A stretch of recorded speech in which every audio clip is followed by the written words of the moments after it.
नमस्कार, ABC channel में आपका स्वागत है। मैं हूं सचिन श्रीवास्तव और आप मेरे साथ देखेंगे आजमगढ़ से जुड़ी खबरें। आइए नजर डाल लेते हैं आज की खास खबरों पर। खबर के प्रायोजक हैं Sarvodaya public school, Harbanshpur, Azamgarh, affiliated to CBSE new Delhi. Admission open for classes nursery to 9th and 11th। राशि इंफ्राटेक लाए हैं आर्केडियम सेंट्रल, वृंदावन योजना, रायबरेली रोड, लखनऊ में कमर्शियल प्रॉपर्टी मात्र 37,50,000 रुपए में। जल्दी करें। HMPS, Kartalpur bypass, Sarai Mandraj, Azamgarh. Affiliated to CBSE new Delhi. Admission open nursery to class 9th and 11th। जिले का एकमात्र fully air condition school. Kashi Gomti jewellers, a wing of Kashi Gomti group, निकट भंवरनाथ मंदिर, अयोध्या रोड, आजमगढ़। और लाइफस्टाइल फर्नीचर, बेलनाडी, आजमगढ़। आजमगढ़ जिले में मदरसा पोर्टल ऑनलाइन फीडिंग में 313 मदरसे मानक के विपरीत पाए गए थे। SIT की जांच में 219 मदरसे मानक के विपरीत मिले हैं।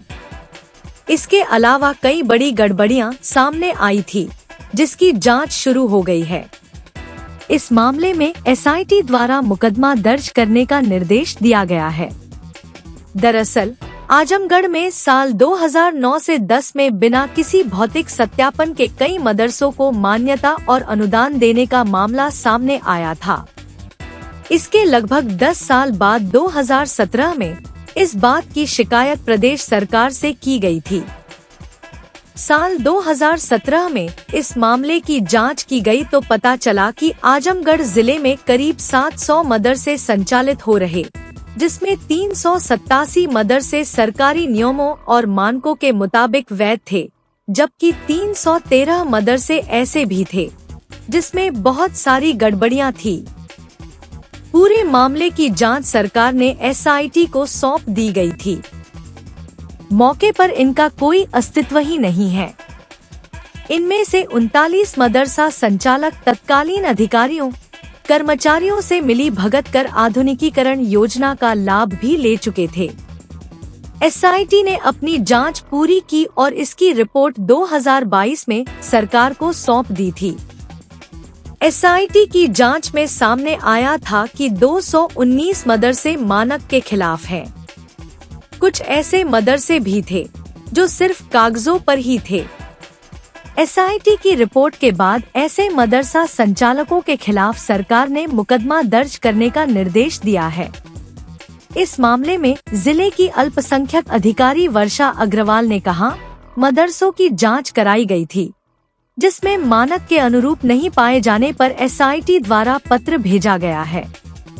अवैध मदरसा संचालकों के खिलाफ थाने स्तर पर तहरीर देकर मुकदमा दर्ज कराया जाएगा।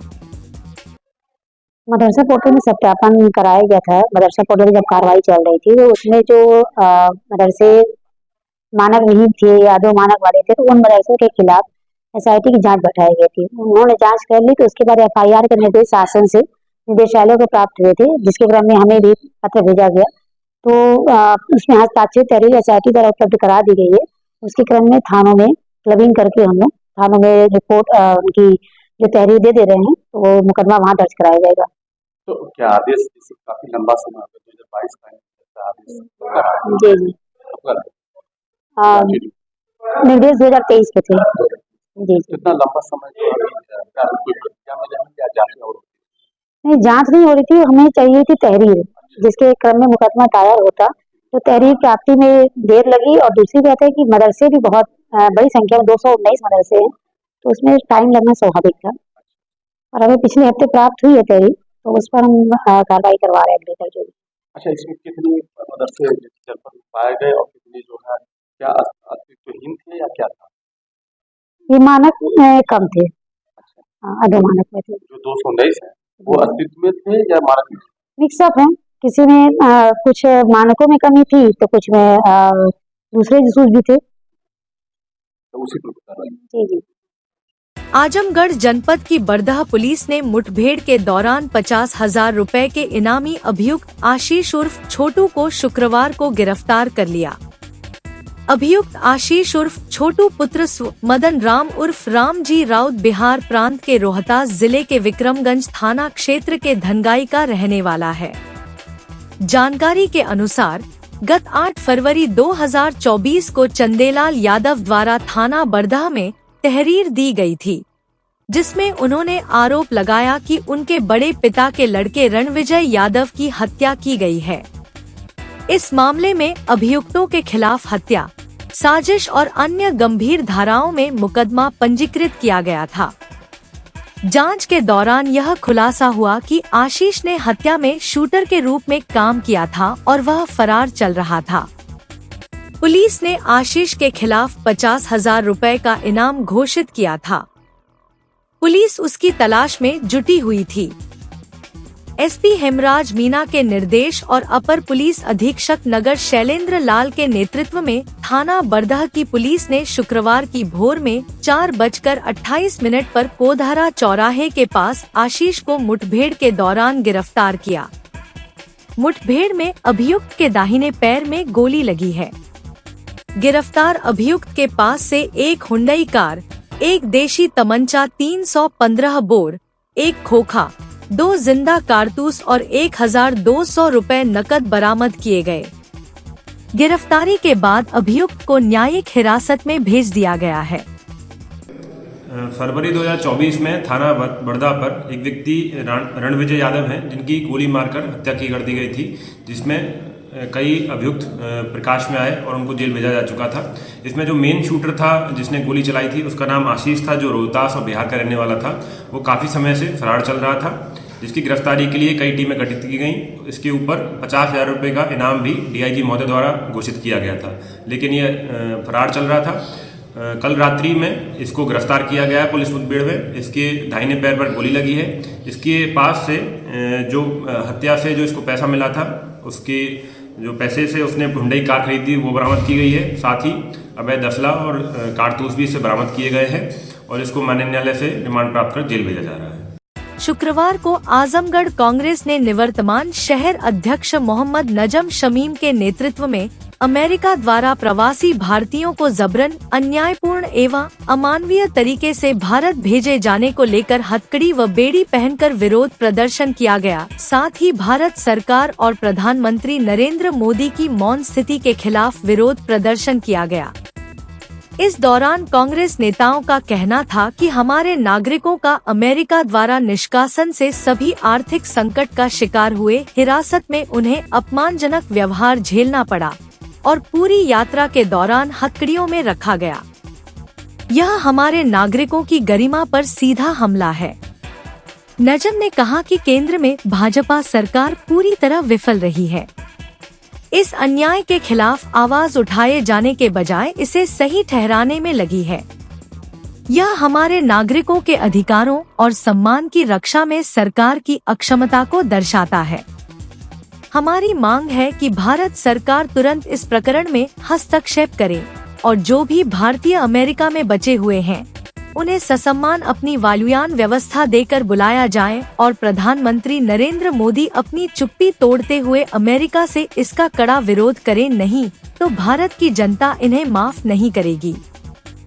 निवर्तमान प्रदेश महासचिव अवधेश कुमार सिंह ने कहा कि भारत के इतिहास में हमारे नागरिक पहली बार इस तरह शर्मसार हुए हैं। देश की जनता भाजपा सरकार की निष्क्रियता खुली आंखों से देख रही है। जनता इन्हें माफ नहीं करेगी। भारत सरकार को तत्काल हस्तक्षेप करना चाहिए और विदेश मंत्रालय को कड़ा रूप अपनाते हुए अमेरिका को मुंहतोड़ जवाब देना चाहिए। जो लोग भी अमेरिका से भेजे जा रहे हैं, उनके जीविकोपार्जन के लिए सहायता देनी चाहिए। उद्देश्य है कि हमारे प्रवासी भारतीय नागरिक जो हैं वो जिस तरह से अपमानित करके भारत के इतिहास में पहली ऐसी पिक्चर आई है इस विश्व गुरु के कार्यकाल में सोकाल कि हम भारतवासी बिल्कुल ही शर्मसार हो गए।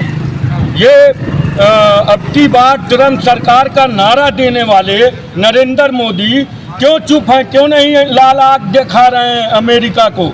अमेरिका से आखिर इनको डर क्यों लग रहा है? हमारे जो पूर्व प्रधानमंत्री थे मनमोहन सिंह जी, वो एक राजनयिक को जो है अपमानित किया गया था और उसके बाद अमेरिका की ईंट से ईंट बजा दी थी। हमारी पूर्व प्रधानमंत्री इंदिरा गांधी जी ने जो अमेरिका से बोला था कि 70वां बेड़ा नहीं 70वां बेड़ा भेज दो तब भी हम तुमसे नहीं डरेंगे, उस तरह की कार्रवाई क्यों नहीं कर रहे हैं नरेंद्र मोदी? क्यों चुप हैं? क्यों भारतीय लोगों को अपमानित करवा रहे हैं? हम उसी की मांग को लेकर आज प्रदर्शन कर रहे हैं कि भारत सरकार, नरेंद्र मोदी, जयशंकर प्रसाद विदेश मंत्री क्यों डर रहे हैं? क्यों नहीं चुप्पी तोड़ रहे हैं? क्यों नहीं अमेरिका को जो है कड़ा जवाब दे रहे हैं? क्या हमारे भारत के नागरिक जो है यहाँ से विमान नहीं भेजा जा सकता उनको ससम्मान वापस लाने के लिए? हमारी यही मांग है कि भारत सरकार चुप्पी तोड़े, नरेंद्र मोदी चुप्पी तोड़े और भारत से सैनिक विमान भेजें, हमारे भारतीय नागरिकों को ससम्मान भारत वापस लाया जाए। ऐसी पिक्चर, ऐसी फोटो हमें आगे नहीं देखने को मिलनी चाहिए कि हमारे देश के नागरिक, देश के होनहार लोग हथकड़ी बेड़ी लगाकर जो है अमेरिका से भेजे जाए। आयुष्मान मित्रों ने सेवा प्रदाता कंपनी द्वारा आर्थिक व मानसिक रूप से शोषण करने से लेकर जिला प्रशासन को ज्ञापन सौंपा और जिलाधिकारी से न्याय की गुहार लगाई। आयुष्मान मित्रों ने ज्ञापन में बताया कि जिले के सभी ब्लॉक स्तरीय CHC में आयुष्मान भारत योजना के तहत आयुष्मान मित्रों की तैनाती हुई थी। सभी आयुष्मान मित्रों को अधीक्षक व मुख्य चिकित्सा अधिकारी के द्वारा नियुक्त किया गया। इसके तहत सभी आयुष्मान मित्र के द्वारा लगभग 7 वर्षों तक अपनी सेवाएं दी गई हैं। इसके बावजूद सभी आयुष्मान मित्रों का समायोजन एक कंपनी के अधीन समायोजित कर दिया गया। प्राइवेट कंपनी सभी आयुष्मान मित्रों का आर्थिक व मानसिक रूप से शोषण कर रही है, उनसे फर्जी तरीके से काम करने का दबाव बना रही है। फर्जी तरीके से काम न करने पर उन्हें बर्खास्त किया जा रहा है। जनपद में दर्जनों आयुष्मान मित्रों को बर्खास्त किया जा चुका है। उन्होंने ज्ञापन के माध्यम से बर्खास्त आयुष्मान मित्रों की बहाली और सेवा प्रदाता कंपनी द्वारा किए जा रहे आर्थिक व मानसिक शोषण पर तत्काल कार्रवाई किए जाने की मांग की। को पहले हम लोग कार्यरत थे, क्या नाम से DSH के थ्रू करते थे, संविदा कर्मचारी के रूप में थे। तो पिछले साल 2023 में सितंबर माह में आई एक सेवा प्रदाता BFA, जिसका नाम है writer information private limited, Mumbai की कंपनी है, उसके द्वारा हम लोगों को चयन किया गया। तो हम लोगों का एक मानसिक सैलरी निर्धारित कर दिया गया था, 14,315 रुपया था, जिसमें से कट पीट कर हम लोगों को 10,549 रुपये मिलते थे। हम लोग समथिंग 1 साल उस कंपनी द्वारा कार्य किए और उस कंपनी में पिछले 6 महीने से इतना प्रेशर दिया जा रहा है, इतना मानसिक प्रताड़ना की जा रही है कि जूम कंपनी के DC, RM, HR द्वारा जूम कॉल पे, जूम मीटिंग के ज़रिए हम लोगों को ये बताया जाता है कि आपको पेशेंट को भर्ती करना है, हर हाल में आपको एक टारगेट दिया जाएगा पर वीक 20 केस का। पर वीक 20 केस में जो हमको टारगेट दिया जा रहा है मरीज़ को भर्ती को लेकर, तो मरीज़ को भर्ती हम कैसे कर सकते हैं, वो डॉक्टर साहब का काम है। जो पेशेंट भर्ती होते हैं 100% तो आयुष्मान किसी के पास है नहीं कि सारे मरीज आते हैं तो हम उनको भर्ती कर लें। उसमें से हम लोग ढूंढते रहते हैं जो आयुष्मान का होता है तो उसको आयुष्मान का लाभ दिलाते हैं, कार्ड वगैरह बना भी देते हैं। लेकिन कंपनी का कहने का मतलब है कि आपको टारगेट पूरा करना है, अपनी नौकरी बचाना है, तो आप टारगेट पूरा करिए, चाहे उनका कार्ड बना उनको बुलाकर एक्टिवेट के बहाने उसको भर्ती कर लीजिए। ये सब के खिलाफ हम लोग चले गए कि ये सब गलत है। कोई भी अगर पेशेंट हमारे खिलाफ अगर कार्रवाई कर देता है या FIR वगैरह करता है तो उसमें उसके जिम्मेदार हम होंगे, ना ही हमको कंपनी बचाएगी, ना ही हमारे अधीक्षक बताएंगे उसमें विषय में। तो हमने इसका विरोध किया। विरोध करने के बाद 18 अक्टूबर में हमारे 6 आरोग्य मित्रों को हटा दिया गया, टर्मिनेट कर दिया गया। उसके बाद समथिंग 5 नवंबर में हमारे लालगंज CSC के सुशील जायसवाल को भी हटा दिया गया। उनको एक गलत तरीके से हटाया गया। उनका भी टारगेट समथिंग कंप्लीट होने के ही कगार पे था और टारगेट के पहले उनको हटा दिया गया। उसके बाद हमारे कुछ मित्रों को अभी 5 फरवरी को हटाया गया है, 3 लोगों को, और 3 लोगों को ट्रांसफ़र बेस दिखाकर हटाया जा रहा है। कंपनी इसमें एक नई पॉलिसी लेकर चली आई है। उस पॉलिसी में जैसे कि एक पार्ट टाइम जॉब के लिए रख दिया है कि पार्ट टाइम जॉब में आप 4 घंटे ड्यूटी करेंगे और आपको 6,000 सैलरी देगी अब प्लस उस पर पर मंथ 50 केस का। तो पर मंथ 50 केस हम किस तरह कर पाएंगे हमको नहीं समझ में आ रहा है। अगर इनको जो भी टारगेट देना है CMO साहब को दें या हमारे MOIC साहब को दें, वो हमको उस कार्य को करवा सकते हैं। लेकिन हम लोग इसके खिलाफ गए तो कुछ लोगों को ऐसे टर्मिनेशन जारी किए हैं। इसको अपने ज्ञापन दिया है? जी, हम लोगों ने इसमें भी जिलाधिकारी महोदय को दिया है। क्या आश्वासन मिला? हाँ, आश्वासन यही मिला कि लोगों को जो भी जितने आरोपी मित्र निकले हैं उनको वापसी कराई जाए और कंपनी को मुक्त कर दी जाए। हम लोग कंपनी के थ्रू कार्य नहीं कर सकते हैं। कंपनी हम लोगों को प्रेशर बना रही है। प्रेशर में कितने लोग मानसिक प्रेशर के शिकार हो चुके हैं। डीएम साहब को हमने ज्ञापन सौंपा है। हम लोग सभी लोग आयुष्मान मित्र हैं आजमगढ़ ज़िले से। हम लोग राइटर कंपनी के द्वारा आयुष्मान मित्र का चयन किया गया है आजमगढ़ ज़िले में। हम सभी लोगों को पीआईपी देकर टर्मिनेट किया गया है और कुछ लोगों को ट्रांसफ़र किया गया है। आए दिन हम सभी लोगों को मानसिक रूप से तरह रूप से प्रताड़ित किया जा रहा है। कभी फर्जी लाभार्थियों को जो आयुष्मान के कार्ड धारक होते हैं उनको भर्ती करके आयुष्मान योजना में उनका ट्रांजैक्शन करने के लिए हम लोगों को बोला जाता है। प्रति माह हमसे कम से कम 100 से 150 मरीजों की भर्ती करने की उम्मीद की जाती है और जो मरीज भर्ती किए जाते हैं ये सिर्फ डॉक्टर कर सकते हैं, हम लोग नहीं कर सकते। हम लोग एक डाटा ऑपरेटर के रूप में कार्य कर रहे हैं। अभी कुछ दिनों पहले हमारे कुछ आयुष्मान मित्रों को फिर से टर्मिनेट किया गया यह करके कि नया पॉलिसी लेके आए हैं 6000 की सैलरी में कम से कम 100 से 150 मरीज प्रति माह भर्ती करना है। अगर आप लोग इस ऑफ़र को एक्सेप्ट करते हैं तो ठीक है, नहीं तो आपको 72 घंटे में टर्मिनेट कर दिया जाएगा। इस तरीके से अलग अलग रूप से हम सभी लोग को प्रताड़ित कर रहे हैं और उनकी बातों को ना मानने पर हम लोगों को इस तरीके से ये लोग टर्मिनेट कर रहे हैं और कुछ लोगों को ट्रांसफ़र कर रहे हैं। मृतक माफिया मुख्तार अंसारी के हिस्ट्री शीटर गुर्गे D72 गैंग के लीडर शाहजमा उर्फ नैयर की 28 लाख से अधिक की संपत्ति को जिला प्रशासन ने कुर्क किया है। इस मामले में 11 मई 2022 को जिले के बरदह थाने में उत्तर प्रदेश गिरोह बंद और समाज विरोधी क्रियाकलाप निवारण अधिनियम के अंतर्गत शाहजहां उर्फ नैयर, आफ्ताब अतर सनाउल्लाह सरफराज माज खान के विरुद्ध मुकदमा दर्ज किया गया था। इस मामले की विवेचना महनाजपुर थाने के प्रभारी द्वारा की जा रही थी। विवेचना में यह बात सामने आई कि शाहजमा उर्फ नैयर अपने गैंग के सदस्यों के साथ मिलकर 1990 से हत्या के प्रयास जैसे गंभीर आपराधिक घटनाओं को अंजाम देता था। इसके साथ ही आपराधिक कृत्यों से अर्जित संपत्ति से अपने गैंग के सदस्यों के साथ मिलकर बाराबंकी के ग्राम रसौली, तहसील प्रतापगंज, जनपद बाराबंकी में भूमि क्रय किया गया है। राजस्व विभाग द्वारा उक्त जमीन का मूल्य 28 लाख रुपया निर्धारित किया गया है।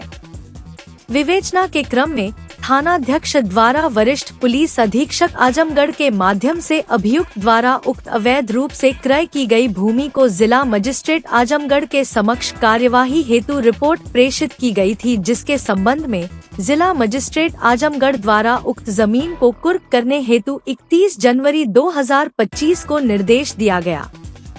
जिले के डीएम नवनीत सिंह चहल के निर्देश का आजमगढ़ पुलिस और राजस्व टीम ने पालन करते हुए 28 लाख से अधिक की संपत्ति को कुर्क कर दिया है। पुलिस अधीक्षक ने बताया कि कार्यवाही के बाबत विस्तृत जानकारी देते हुए बताया कि आरोपी शाहजमा उर्फ नैयर पर 24 गंभीर आपराधिक मुकदमे दर्ज हैं। शेष 5 अभियुक्तों के खिलाफ भी त्वरित कार्रवाई की जाएगी। देखिए, थाना बरदा में मुकदमा पंजीकृत हुआ था 127/22 गैंगस्टर एक्ट में, जिसमें 6 लोग थे इसमें। और इसमें जो एक अभियुक्त है शाहजमा उर्फ नैयर फैंटी, जो फैंटी गांव के रहने वाले हैं, इनके विरुद्ध गैंगस्टर एक्ट की कार्रवाई की है। और ये जो अभियुक्त है ये पूर्व में मुख्तार अंसारी गैंग के भी सहयोगी रहे हैं और उनके साथ भी इन्होंने अपराध किया है। तो इनकी 14/1 की कार्रवाई के तहत बाराबंकी डिस्ट्रिक्ट में करीब 28 लाख रुपए की इनकी जो ज़मीन है उसमें 14/1 में उनको कुर्क किया गया है। और वहाँ पे वहाँ के जो संबंधित एसडीएम हैं उनके साथ में जो इस मुकदमे के विवेचक है थाना प्रभारी महनाजपुर, उनके द्वारा जाके और ये कार्रवाई को वहाँ पे किया गया है। ज़मीन को कुर्क कर दिया गया है। बाकी जो अन्य जो 6 अभियुक्तों में से जो 5 अभियुक्त हैं उनकी भी संपत्ति है, उनकी भी तलाश की जा रही है और उनके खिलाफ इसमें कार्रवाई की जाएगी। ये पूर्व में मुख्तार अंसारी गैंग में एक एक्टिव मेंबर रहे हैं और करीब इनके विरुद्ध अब तक टोटल 24 मुकदमे हैं जो प्रकाश में आए, जो कि भिन्न भिन्न थानों में और आसपास के जनपदों में रहे हैं। और एक बहुत ही कुख्यात अपराधी रहे हैं शाहजमा नैयर फैंटी। तो एक अच्छी कार्रवाई थाना बड़दा और थाना मेहनाजपुर की टीम के द्वारा की गई। Sarvodaya Public School, Harbanspur, Azamgarh, affiliated to CBSE, New Delhi. Admission open for classes nursery to 9th and 11th. Special offers: 1 month tuition fee discount on yearly fee submission by 30th April 2025 only. No admission fee for nursery, LKG and UKG till 20th April 2025. Well qualified and trained staff. Science, Commerce and Humanities streams. High-tech robotics science. Computer and language labs. Smart class inbuilt classrooms. Huge playground with cricket academy. Transport facility. Separate sections for girls from class 6th onwards. NCC and horse riding available for students. Best results in classes 10th and 12th. Kashi Gomti Jewelers. A wing of Kashi Gomti Group Nikat Bhambarnath Mandir, Ayodhya Road, Ajamgarh.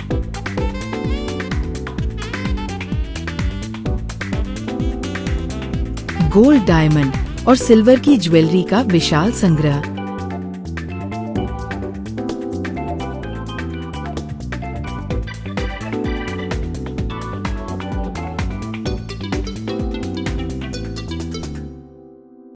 शादी के गहनों का संपूर्ण package मात्र 1,51,000 रुपए में। शुद्धता की 100% गारंटी। खूबसूरत लम्हों को बनाएं और यादगार। पहुँचे काशी गोमती ज्वेलर्स, निकट भंबरनाथ मंदिर, अयोध्या रोड, आजमगढ़। यहाँ प्रॉपर्टीज शुरू होती है सिर्फ 37,50,000 से। आज हम आए यहाँ रायबरेली रोड पर कालिंदी पार्क के पास आर्केडियम सेंट्रल में। ये कमर्शियल प्रॉपर्टी है जिसे डेवलप किया है राशि इंफ्राटेक ने और आपको मिलेगी वृंदावन योजना सेक्टर 2 के अंदर। यहाँ पर आपको मिलेंगी modern amenities just like food court, restaurant, round the clock security, 100% power backup. And contact details के लिए स्क्रीन पर दिए हुए नंबर पर कनेक्ट करें। Harishchandra Mishra public school, Kartalpur bypass, Sarai Mandraj, Azamgarh, affiliated to CBSE, new Delhi. Admission open nursery to class 9th and 11th। जिले का एकमात्र फुली एयर कंडीशन स्कूल। अनुभवी टीचिंग स्टाफ। Smart classes. सभी कक्षाओं की CCTV से निगरानी। केमिस्ट्री, फिजिक्स, बायोलॉजी, कंप्यूटर और मैथ की अत्याधुनिक लैब। हरा भरा खेल का मैदान। स्विमिंग पूल, योग और ध्यान केंद्र। Transport facility available. अच्छी तरह से सुसज्जित ऑडियो विजुअल के साथ 100% डिजिटल परिसर। विशाल पुस्तकों के संग्रह के साथ library. HMPS, Kartalpur bypass, Sarai Mandraj, Azamgarh. Lifestyle furniture, Belnadi, Azamgarh. सभी प्रकार के फर्नीचर एवं इलेक्ट्रॉनिक सामानों की भरपूर रेंज उपलब्ध। हमारे यहाँ EMI की सुविधा 0% ब्याज पर उपलब्ध। इलेक्ट्रॉनिक सामानों में LED TV, refrigerator, washing machine, air conditioner, air cooler, deep freezer, water cooler, mixer, juicer, iron, fan, induction, battery, inverter, electric geyser, gas geyser, आटा चक्की इत्यादि। फर्नीचर के सामानों में बेड, गद्दा, सिंगारदान, अलमीरा, sofa, table, chair, rack, stool, संदीली, सीढ़ी, डाइनिंग टेबल, झूला आदि। शादी विवाह की हो तैयारी या ऑफिस और घर के लिए सामानों की करनी हो खरीदारी, पहुँचिए लाइफस्टाइल फर्नीचर, बेलनाडी, आजमगढ़।